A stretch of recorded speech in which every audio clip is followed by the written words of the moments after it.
யோவான் அதிகாரம் 5. இயேசுவானவரே கிறிஸ்து என்று விசுவாசிக்கிற எவனும் தேவனால் பிறந்திருக்கிறான். பிறப்பித்தவரிடத்தில் அன்பு கூறுகிற எவனும் அவரால் பிறப்பிக்கப்பட்டவனிடத்திலும் அன்பு கூறுகிறான்.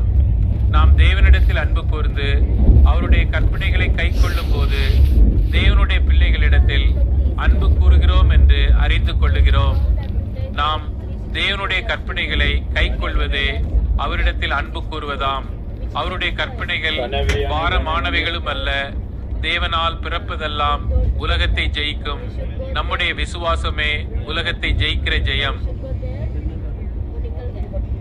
இயேசுவானவர் தேவனுடைய குமாரன் என்று விசுவாசிக்கிறவனே அன்றி உலகத்தை ஜெயிக்கிறவன் யார்? இயேசு கிறிஸ்துவாகிய இவரே ஜலத்தினாலும் இரத்தத்தினாலும் வந்தவர். ஜலத்தினாலே மாத்திரமல்ல, ஜலத்தினாலும் இரத்தத்தினாலும் வந்தவர். ஆவியானவர் சத்தியமாகையால் ஆவியானவரே சாட்சி கொடுக்கிறவர். பரலோகத்திலே சாட்சி இடுகிறவர்கள் மூவர், பிதா, வார்த்தை, பரிசுத்த ஆவி என்பவர்களே. இம்மூவரும் ஒன்றாயிருக்கிறார்கள்.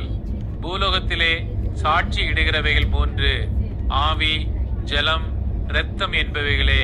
இம்மூன்றும் ஒருமைப்பட்டிருக்கிறது.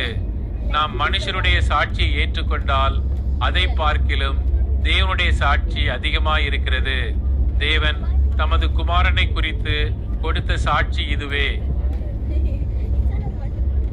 தேவனுடைய குமாரனிடத்தில் விசுவாசமாயிருக்கிறவன் அந்த சாட்சியை தனக்குள்ளே கொண்டிருக்கிறான்.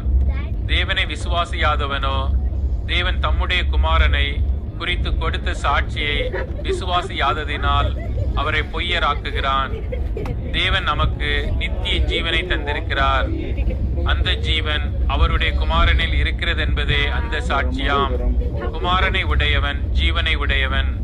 தேவனுடைய குமாரன் இல்லாதவன் ஜீவன் இல்லாதவன்.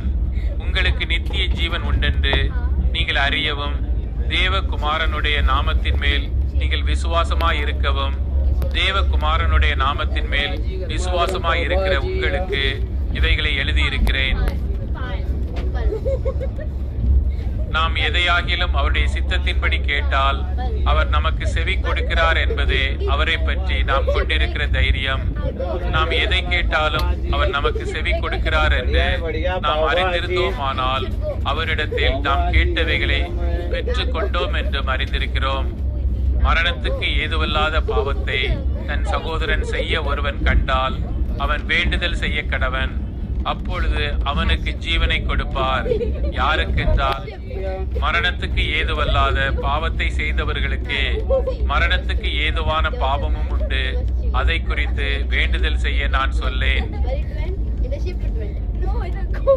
அநீதி எல்லாம் பாவம்தான் என்றாலும் மரணத்துக்கு ஏதுவல்லாத பாவமும் உண்டு. தேவனால் பிறந்த எவனும் பாவம் செய்யான் என்று அறிந்திருக்கிறோம். தேவனால் பிறந்தவன் தன்னை காக்கிறான், பொல்லாங்கன் அவனை தொடான். நாம் தேவனால் உண்டாயிருக்கிறோம் என்றும் உலகம் முழுவதும் பொல்லாங்கனுக்குள் கிடைக்கிறது என்றும் அறிந்திருக்கிறோம்.